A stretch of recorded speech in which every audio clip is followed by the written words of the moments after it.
Hello, everyone. My name is Sean O'Brien, and welcome to my webinar. And this is going to be about smartphone photography secrets and how you can capture stunning photos with your phone. Now, a lot of times we can't have a professional photographer with us 24/7, right? So the very most common way to take photographs today is with your phone. But with technology today, it's actually a very, very acceptable form of uh, equipment for photographers. And also, if you're out with your family and want to capture those special moments, then I'm going to show you exactly how to up your game, so to speak, whenever it comes to these photography, whenever it comes to taking photos. Now, what we're going to be talking about is why smartphones are today's primary camera, how to take better photos without extra gear, and tips for real life, families, vacations, everyday moments, things like that.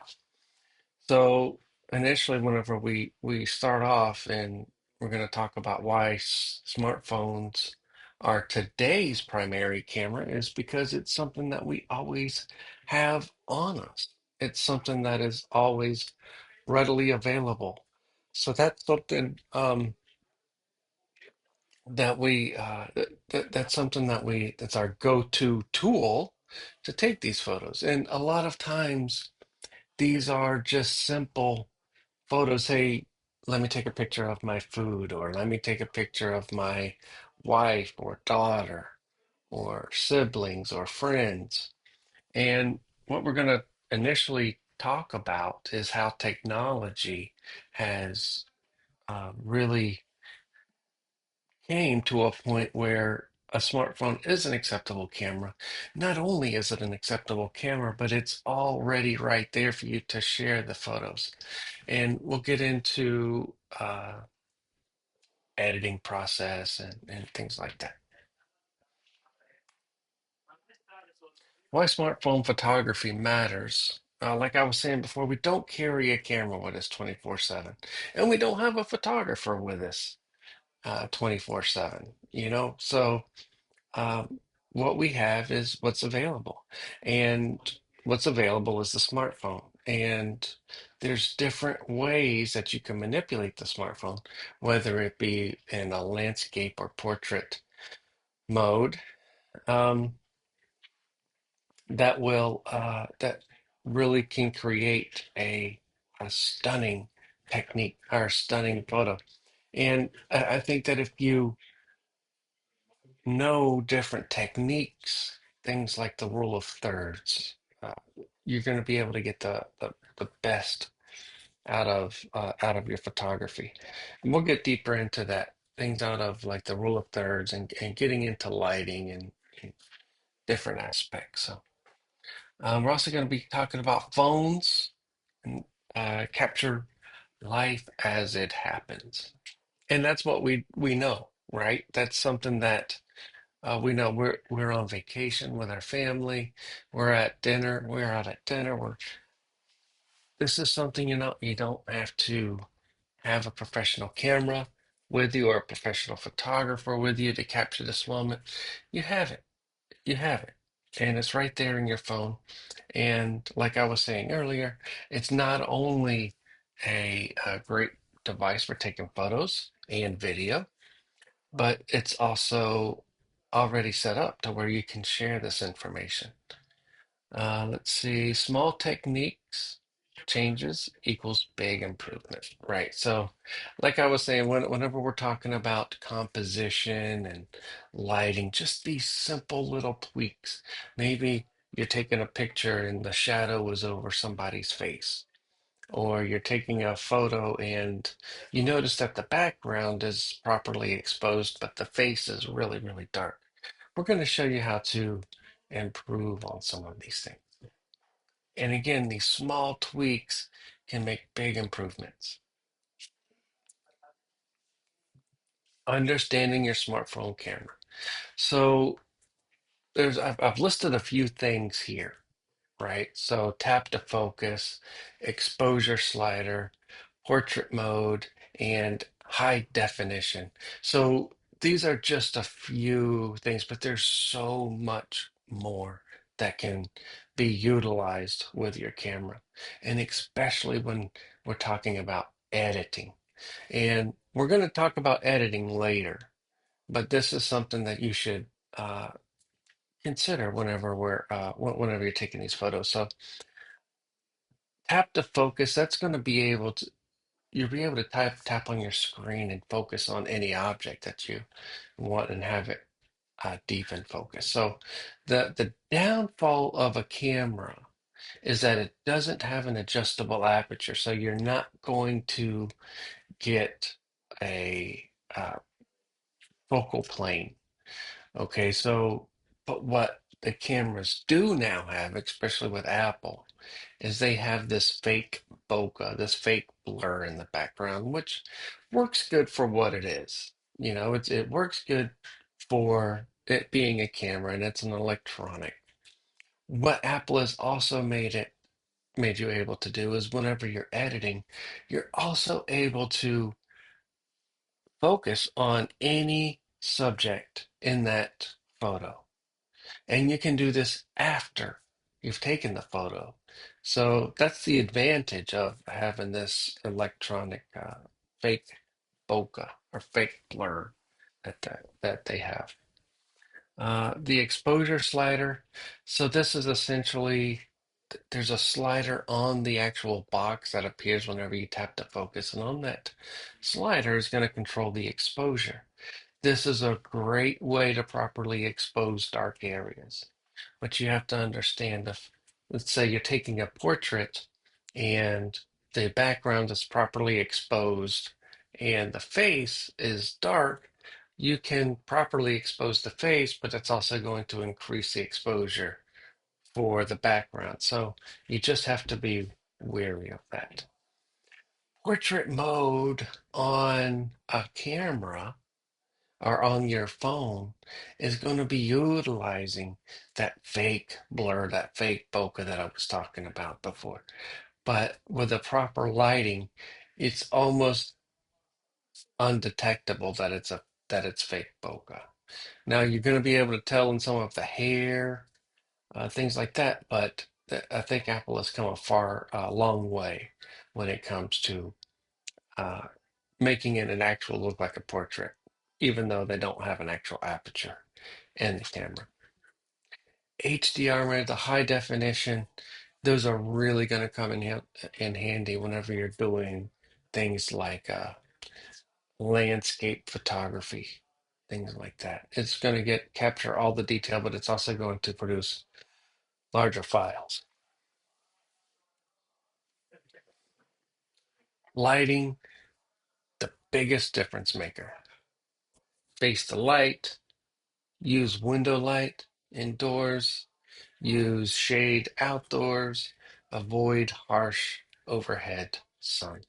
There's something that's to be said there. So when we're saying face the light, and this is something that I've always kind of was confused with when I first started getting into uh, photography. I wanted all the light. I wanted all the light. And there's a difference between a lot of light and good lighting. Good lighting is something that covers the area. There's something that not only covers the area evenly, it's not harsh. I do follow a great photographer named Daniel Ventnor. Now, Daniel, he said something to me that I thought was, it said something in one of his classes that I thought was quite ingenious, and it changed the way that I looked at lighting, and especially outdoor lighting. So he's a very talented and skilled natural light photographer. And what he looks for is the light coming from a blue sky versus the sun. He waits about an hour or two before sunset, whenever the sun starts dipping behind the tree line and that harshness is out, and what's left is this big, beautiful blue sky. And that blue sky will paint a soft light on the subject's face. And that's a great way to look at uh, different subjects whenever you want to take that photo. So when you were outdoors and you want to take a photograph, make sure that you are in a shaded area away from harsh sun, but that subject has a lot of great light coming from a big blue sky. The photo's going to turn out amazing, I promise you. Use window light or indoors, and that's true too. But you have to be careful because that window light can also be harsh. You can diffuse it um, with different. You can diffuse it with different materials, or by stepping away further from the window. The further away from the light that you get, obviously, it's gonna be less harsh. So that might be another technique you have to use. Like I was saying, whenever you're using that shade outdoors, make sure you have access to a big, beautiful blue sky. And again, make sure you're avoiding harsh out. You don't like those really hot spots coming in your photo. And I'll tell you why. It's because whenever you're getting these very hot spots, a very white area, those are going to be what the eye focuses on in these photographs. That's not something you want. You want the eye to focus on the subject. You don't want the eye to focus on hot spots on your photograph. Now we're getting into composition, right? Positioning people for better phone photos. So, okay, turn face towards light. And that's true because, like I was saying, we don't want those uh, underexposed faces. Separate subject from background. Okay. And slight angles straight on, keep phone at eye level. This is really where the rule of thirds come in, and you can turn this on your phone camera as well. It's an option, and what that does is put two vertical lines and two horizontal lines on your camera screen, and they're going to separate the space, the frame between three equal parts vertically and horizontally. Now, essentially what you want to do is have the people positioned on the vertical lines, and you want them to be at eye level with the horizontal lines. You want their eye to meet where those two lines intersect. That's going to give your photo a great composition and tell a better story. Uh, when we're talking about using slight angles, and especially whenever it comes to lighting, you might be able to capture this Rembrandt effect where lighting goes around, but it shows the depth and texture of a person's features, and that's something that we might want to look forward to or uh, look at getting for your photograph. And um, I like to be able to capture things like we were saying earlier in a real uh, natural pose, I guess would be the best way to say it. Somebody that's not expecting to be photographed, because you're really going to be able to find real beauty, real story whenever it comes to taking that photograph and capturing somebody in the moment, at the moment, instead of putting on a smile and standing. That's requires direction, which is a whole nother skill altogether.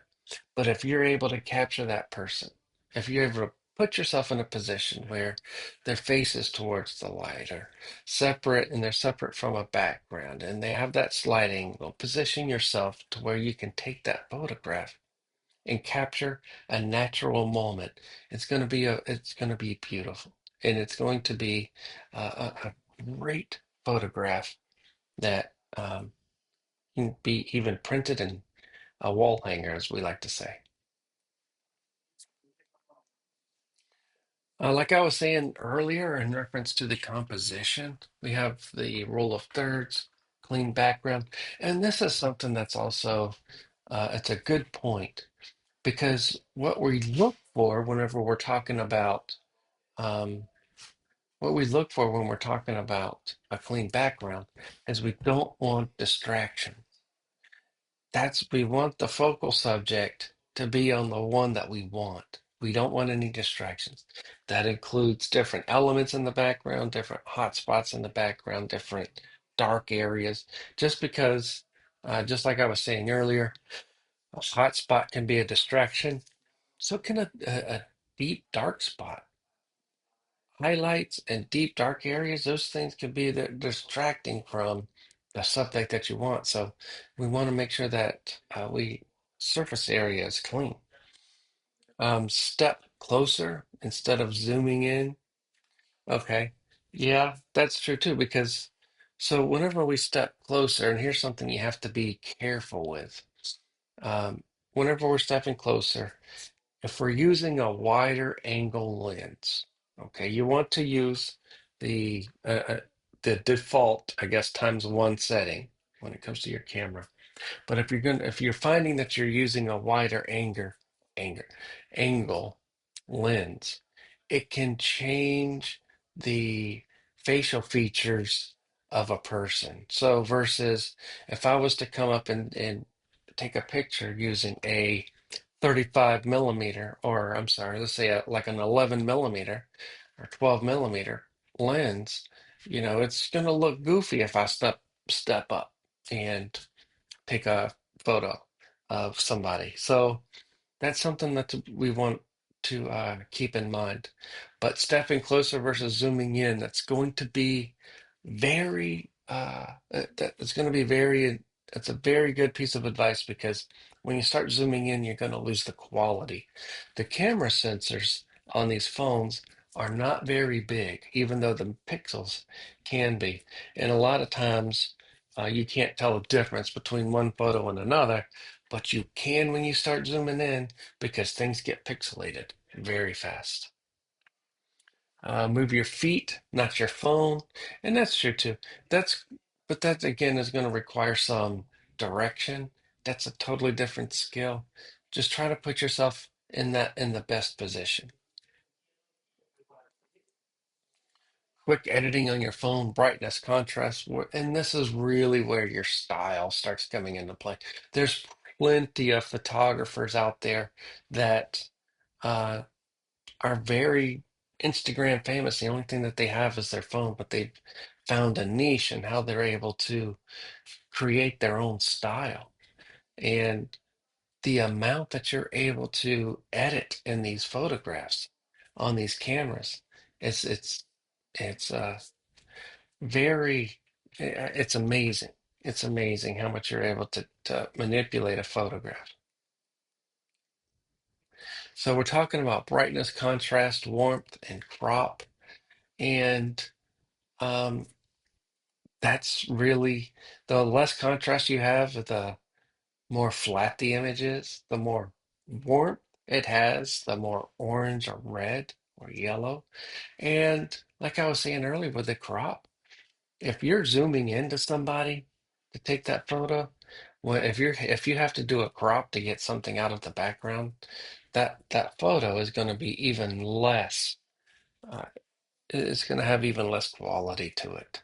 So we have to be careful with that. Real life scenarios, family gathering, vacations, kids, pets, group photos. These are all uh, great time.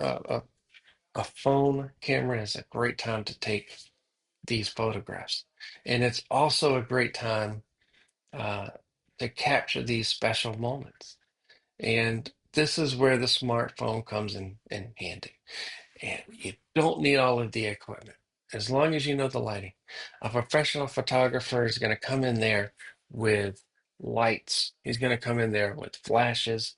They're going to know what to do. They're going to expose for the background. They're going to use a flash to put a gentle light on your face to expose that as well. And it's going to come up with a great dynamic um, photograph. But you don't need all of that. They're going to have light testers, they're going to have light boxes, they're going to have props and all of these different things. You don't need that with your phone. You don't need all of these things with your phone. As long as you understand lighting, get that photograph from the big blue skies, natural lighting. Step away from the window if you're indoors, if the bright is too light, if the if the light is too bright. Remember you're composing the people, the rule of thirds, the eye line, headspace. Simple things where you do a quick click and it's very, very meaningful. What do you struggle with the most? Lighting, positioning people, blurry photos, editing. So, lighting, I think a lot of people initially believe they understand lighting, but it's not until later that they find out that what they thought was correct was wrong. It's what happened with me, anyways. Positioning people has always been a struggle of mine, being able to pose them. That's why I really like to capture those natural moments in the moment. Blurry photos, and I can't speak for Android, but when it comes to Apple, Apple has that ability, as long as you're in portrait mode, to fix those blurry photos. And that's going to come from that can come from different elements, right? So if you have a lower shutter speed in your movement, then obviously uh, your photos are going to be more blurry. And editing, some people struggle to find their style. Some people struggle to find that style, and all you have to keep practicing and finding out what it is that you love about a photograph in order to find your style. The key takeaways: light first, position people initially, keep the composition simple, and practice with purpose. I mean, I think that these are some great takeaways here. Light first, obviously. You have to have a well-lit subject in order to take a good photograph. And when I say well-lit, again, I'm not talking about more light. I'm talking about good light. The way I want you to understand that is the big blue sky versus a big red sun. You prefer the big blue sky. Position people intentionally. So again, that's the rule of thirds. Position them to where it tells a story. Uh, Keep the composition simple, and that's true too, because we don't want a lot of distractions and we don't want a lot of weird things going on in the frame. Practice with purpose. Every photograph should be what you strive to be, the next Rembrandt. So practice these tips this week. Use your phone, get out there, take photographs of your family, friends, even when you're out in town. And we don't have to limit it to people. We could limit it to objects. You can limit it to food. You can limit it to landscape. These are so much different. Such a wide variety of things that you can uh, take into account. Experiment with your phone.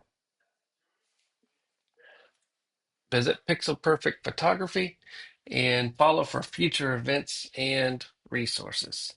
So thanks again. My name is Sean O'Brien, and I am a PR professional for Jordan Block with Pixel Perfect Photography. And please make sure that you visit our website and look forward to this event that we have coming up, where we walk through and show. Uh, we're going to show people how to uh, position family members and how to take better photographs whenever you're visiting a professional photographer. We're going to talk about things like different outfits to wear and different compositions for the different compositions for photographs, different stances, different looks. So follow us for more resources. Visit our event page at pixelperfect.com. Thanks, everyone.